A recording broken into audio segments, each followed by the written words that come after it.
दूसरा, खुद अपनी जान लेकर सम्मान की मौत मरो। और तीसरा, जब तक मैं खिड़की से बाहर का खूबसूरत नजारा देखूं, तुम जान बचाकर भाग निकलो। अच्छा, शैतान होने के बावजूद मुझ पर एहसान दिखा रहे हो? माफ करना, पर मैं तुम्हारे बताए रास्तों पर नहीं चल सकता। मालूम था ये आसानी से नहीं मानेगा। अब भुगतो।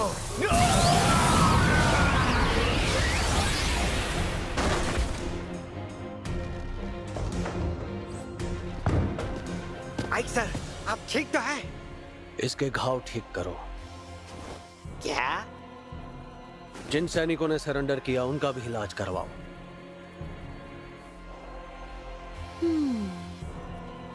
पलक झपकते ही आर्सेनम खत्म। सोचा नहीं था कि सिर्फ एक हफ्ते में आर्सेनम हमारा हो जाएगा। मैं जानती थी इसके जैसा और कोई हो ही नहीं सकता।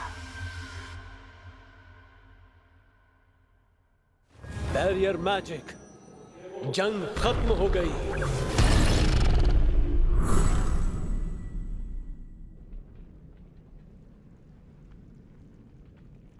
अगर मैं ये कहूं कि इतने लोगों को मौत के घाट उतारने का मुझे अफसोस नहीं, तो इससे बड़ा झूठ हो ही नहीं सकता। और वैसे भी मुझे जंग और लोगों का खून बहाने में खुशी नहीं मिल। वो इसलिए क्योंकि मैं भी एक इंसान हूं, ना कि एक शैतान। और मेरे गुरु रोमबर्ग एक महान जादूगर थे। गुरुजी सभी सभ्यताओं और ग्रंथों के ज्ञानी थे जो पहले कभी इस दुनिया में हुआ करती थी। उन्होंने मुझे अपनाया और इंसान होने के बावजूद भी उन्होंने मुझे सारी कलाएं सिखाई।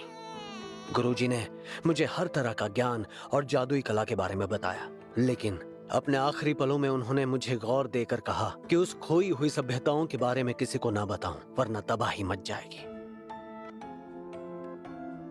एक और बात उन्होंने मुझसे कही।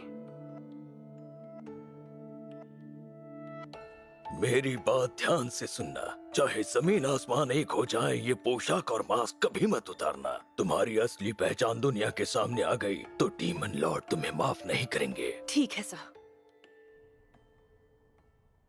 ये कमरा, यहाँ के हर कोने में ताकतवर जादू का खजाना है और मेरी इजाजत के बिना यहाँ कोई नहीं आ सकता। ये आवाज कैसी? ये क्या? अरे कब से यहाँ छिपी हुई हो? मुझे माफ कर दीजिए, मुझसे गलती हो गई। सच कह रहे हो, उन्हें कुछ नहीं देगा। प्लीज मेरी जान मत लेना। पर तुम कौन हो? पहले मुझे माफ कर दीजिए। रोना तुम्हें नहीं, मुझे चाहिए। मैंने 20 सालों तक अपनी पहचान छुपाई और आज सब खत्म हो गया। आइक सर, हाँ? आखिरकार हमने किले पर कब्जा कर ही लिया। पर क्या आपको नहीं लगता आप बहुत सारे इंसानों को जिंदा छोड़ रहे हैं? चिंता मत करो, हमारे नए डीमन लॉर्ड अलग हैं। वो पुराने लॉर्ड की तरह नहीं है, उन्हें सिर्फ जीत से मतलब है। मगर बाकी लीडर्स का कहना है कि हम इस शहर में रहने वाले लोगों के गले काटकर पूरे शहर को जलाकर राख क्यों नहीं कर देते?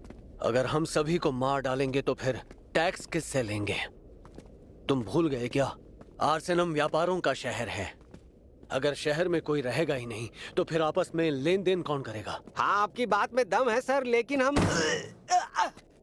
आइक सर, हम आपसे कुछ बात करना चाहते हैं। आइक सर के सामने खड़े होकर तुम लोगों की बात करने की हिम्मत कैसे हुई? बोलो क्या बात है?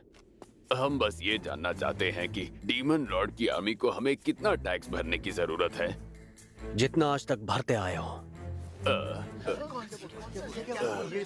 याद रहे, अगर किसी ने टैक्स भरने में आनाकानी की तो वो मेरी सजा से बच नहीं पाएगा। समझ गए ना सब?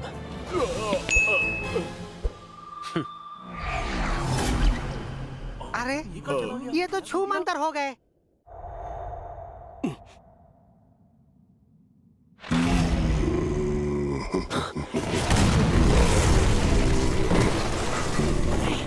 अरे नहीं,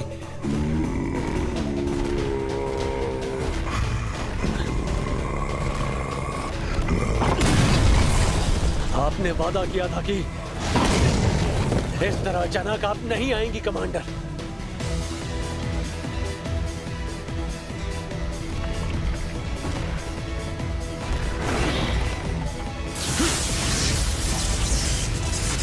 फिर ये लो।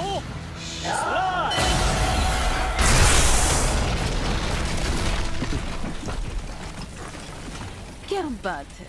वो छोटा सा लड़का जो इतने वक्त तक अपने दादाजी और महान मैजिशियन रोम्बर की परछाई बना रहा, वो आज इतना शक्तिशाली हो गया। मुझे पता था तुम्हें ये जिम्मेदारी देकर मैं कोई गलती नहीं कर रही। ये है डिमन लॉर्ड्स आर्मी की 7th कॉर्प्स कमांडर सेफिरो।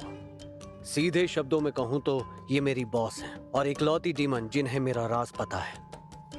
आप क्यों आई? किसी और को भेज देती। तो सरप्राइज देने का मौका कैसे मिलता? वैसे भी काफी दिन हो गए थे। आर्सेनम की वजह से आई हैं। मैं उसकी रिपोर्ट सबमिट करने की सोच ही रहा था। मेरे लोगों ने मुझे तुम्हारी उस बेहतरीन जीत के बारे में काफी पहले बता दिया है। आखिर कैसे तुमने उस शहर को अपने कब्जे में कर लिया आइक, लेकिन मैं उसके लिए नहीं आई। फिर ऐसी कौन सी बात है जो आपको यहाँ तक आना पड़ा?